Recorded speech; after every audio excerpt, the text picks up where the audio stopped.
প্রথম বর্ষ ডিএলএড 24-26 যেটা আছে, অর্থাৎ প্রথম বর্ষের পার্ট 1 যেটা বলছে, তার সাজেশন রেডি করা হয়েছে, বাংলা এবং ইংলিশ বোথ ভার্সন তোমরা কালেক্ট করে নিতে পারো।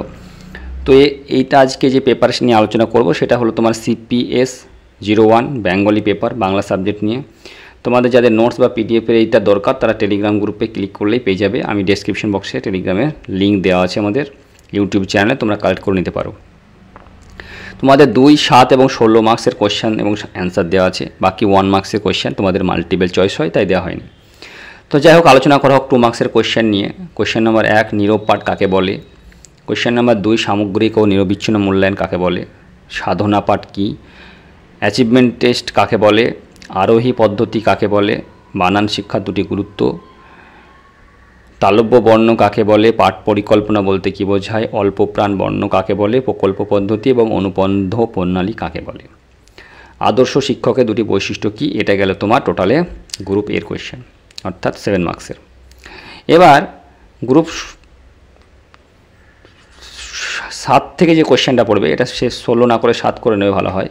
সেখান থেকে তোমাদের দুটো কোয়েশ্চেন করতে হয় 14 নম্বরের 7-7। তাই এখানকার সাজেশন নাম্বার 1, প্রকল্প পদ্ধতির মাধ্যমে মাতৃভাষা শিক্ষাদানের পদ্ধতি সম্পর্কে কিছু লিখুন। 2, ভাষা শিক্ষার প্রধান 4টি স্তর, শোনা, বলা, পড়া, লেখা সম্পর্কে লিপিবদ্ধ করুন তাৎপর্য। কোয়েশ্চেন নাম্বার 3, প্রাথমিক স্তরে মাতৃভাষা শিক্ষার উদ্দেশ্য ও প্রয়োজনীয়তা লিখুন। এই গেল তোমার টোটাল 3টে কোয়েশ্চেন। লাস্ট 4 নম্বর কোয়েশ্চেন দেওয়া আছে, হাতের লেখা শিক্ষাদানের পদ্ধতি উপায়সমূহ আলোচনা করুন। এরপর 16 নম্বর থেকে যেটা আমাদের করতে হবে সেটা হলো পঞ্চম থেকে সপ্তম শ্রেণীর যে কোনো একটি একক অবলম্বন করে পূর্ণাঙ্গ পাঠ পরিকল্পনা প্রস্তুত করতে হবে। আর দ্বিতীয় যেটা করতে হবে সেটা হলো অনুপাঠিকার সংজ্ঞা লিখতে হবে, উদ্দেশ্য এবং প্রয়োজনীয়তা আলোচনা করতে হবে। এটাই গেল তোমাদের টোটালের কোয়েশ্চেন গ্রুপ 16 এবং গ্রুপ 7 থেকে। তাই তোমরা বাকি নোটসগুলো পেতে এই ইউটিউবেও দেখতে পারো, অথবা পিডিএফগুলো নেওয়ার জন্য